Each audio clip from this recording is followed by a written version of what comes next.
Bonjour, je suis Amy et je vous emmène sur les routes de Centre-Val de Loire à la rencontre des acteurs pour la planète par les travaux publics.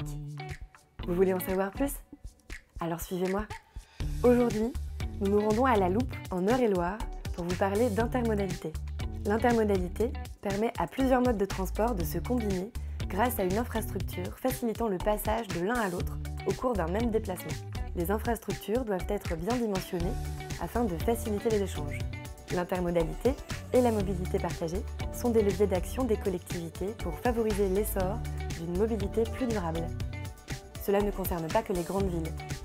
Des communes plus petites, en zone rurale, se mobilisent également sur ces projets. Pour en savoir plus, nous avons rencontré M. Éric Gérard, maire de la Loupe. Monsieur le maire, pourquoi avez-vous initié ces travaux autour de la gare de la Loupe? Eh bien, une gare, c'est très important, c'est un atout majeur pour une collectivité comme la nôtre. À la Loupe, c'est actuellement 1000 personnes qui montent ou descendent du train tous les jours, d'où l'objectif de réhabiliter ce site, notamment dans l'augmentation de la capacité de stationnement. Aujourd'hui, nous pouvons accueillir à peu près 250 véhicules, bien sûr gratuitement. Nous avons essayé aussi de privilégier le covoiturage et puis aussi l'accès à des bornes de recharge électrique. Et prochainement, nous allons aussi recevoir des nouveaux containers qui permettront de stationner en toute sécurité les vélos, ce qui permettront aux habitants de venir directement à vélo à la gare.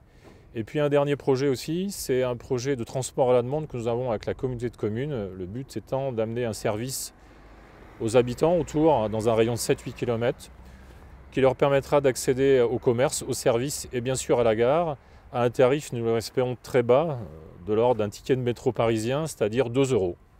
Pour réaliser ces travaux, il faut tout le savoir-faire des entreprises de travaux publics.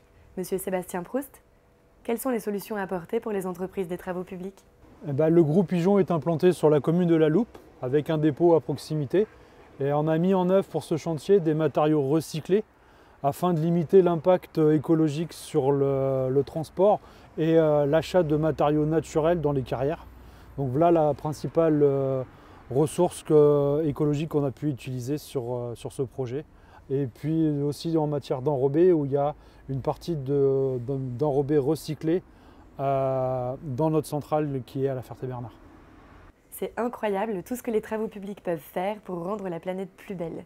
C'est pourquoi ce chantier exemplaire a retenu tout l'intérêt de la Fédération des travaux publics d'Eure-et-Loire, qui a décidé de lui décerner une victoire de l'investissement local.